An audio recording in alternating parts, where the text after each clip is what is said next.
मरियम हैरत भरी नजरों से अपने घर आए मेहमान को देख रही थी। उस मेहमान ने मरियम से न तो उसके पिता के बारे में पूछा, ना ही उसकी मां के बारे में, क्योंकि वह मरियम से ही मिलने आया था। लेकिन मरियम उसे नहीं पहचानती थी। वह आदमी नसरत का रहने वाला नहीं था। वह आदमी दिखने में भी बहुत ही अलग था। उस आदमी ने मरियम से कहा, खुश रहो, परमेश्वर की बड़ी आशीष तुझ पर है, परमेश्वर तेरे साथ है। मरियम के घर आया उस आदमी ने जो मरियम से कहा, मरियम और भी हैरान हो गई, क्योंकि ना तो वह आदमी को जानती थी, क्योंकि वह नासरत का नहीं था। दोस्तों, वह स्वर्ग दूत था जो परमेश्वर की ओर से आया हुआ था मरियम को खुशखबरी सुनाने के लिए।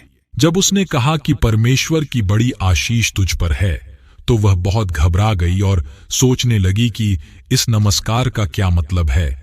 फिर स्वर्ग दूत ने मरियम को बताया कि वह एक बेटा को जन्म देगी जो पूरी दुनिया का उद्धार करता होगा।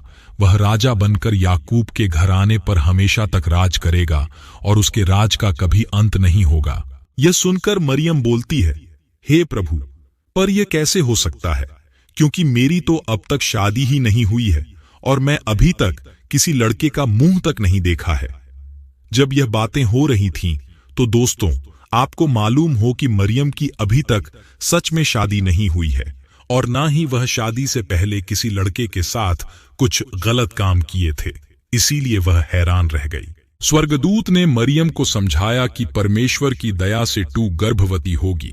कुंवारी मरियम ने थोड़ी देर के लिए तो स्वर्गदूत की बातों पर विश्वास नहीं किया। फिर वो शास्त्र में से यशायाह नबी की भविष्यवाणी याद आया, तब वह विश्वास की।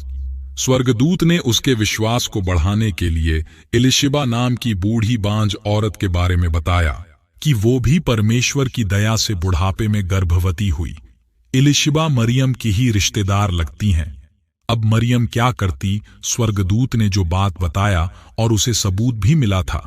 प्रियों, हालांकि उसे इतना बड़ा आशीष मिली, लेकिन यह चिंता में भी पड़ गई कि जब उसकी मंगेतर को मालूम हो जाएगा कि मरियम पेट से है, क्या वो उससे शादी करने के लिए तैयार होगा। उसने यह भी सोचा होगा कि वह इतनी बड़ी जिम्मेदारी कैसे निभाएगी। आखिर उसके पेट में जो पालने वाला है वो परमेश्वर का इकलौता बेटा होगा।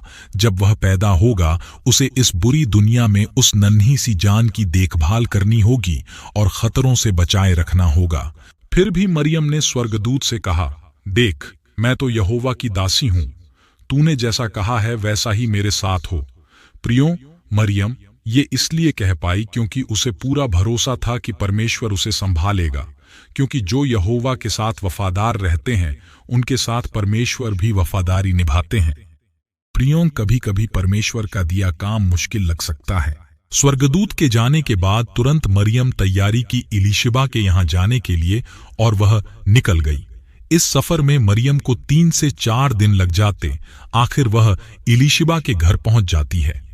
वह जैसे ही इलिशिबा के घर पहुंचती है, इलिशिबा को नमस्कार करती है। दोस्तों, यहाँ पर परमेश्वर मरियम को एक और जबरदस्त सबूत देता है, जिससे मरियम का विश्वास बढ़ गया। जैसे ही इलिशिबा मरियम का नमस्कार सुनती है, इलिशिबा के पेट का बच्चा खुशी से उछल पड़ा और परमेश्वर का आत्मा इलिशिबा पर उतर जाता है और इलिशिबा मरियम को मेरे प्रभु की मां कहती है। परमेश्वर इलिशिबा के जरिए मरियम को बता रहा है कि मरियम का होने वाला बेटा मसीहा बनेगा। वही सारे जगत के लोगों को पाप से आजाद करेगा। मरियम को इलिशिबा के घर में रहे 3 महीने हो गए। इन 3 महीने में दोनों ने एक दूसरे को काफी हिम्मत बंधाई। अब मरियम के घर लौटने की घड़ी आ गई और वो घर आते रास्ते में ये बात सताने लगी कि उसका मंगेतर को जब यह बातें मालूम होगा कि मरियम प्रेग्नेंट हैं तो क्या होगा। फिर भी मरियम ने सब कुछ बताना चाहती थी। आखिर में मरियम यूसुफ को सब कुछ बता देती है कि मेरे घर में एक स्वर्गदूत आया था परमेश्वर की ओर से और उसने मुझे यह सुसमाचार दिया कि मैं गर्भवती होऊंगी पवित्र आत्मा के द्वारा। तो क्या आपको कोई ऐतराज तो नहीं शादी करने के लिए? यूसुफ उसे समय उसको कुछ नहीं बोला, लेकिन वह अंदर ही अंदर उसको त्याग देने का सोच रहा था। यूसुफ को लगा कि मरियम झूठ बोल रही है। उसका दिल टूट गया था कि मरियम मुझे इतना बड़ा धोखा दी। यूसुफ को लग रहा था कि मरियम एक बदचलन स्त्री है, उसने मुझसे सगाई से पहले किसी और के साथ संबंध बनाए हैं और गर्भवती हुई है। लेकिन यूसुफ उसको बदनाम नहीं करना चाहता था। वो चुपके से उसको त्याग देने का सोच लिया।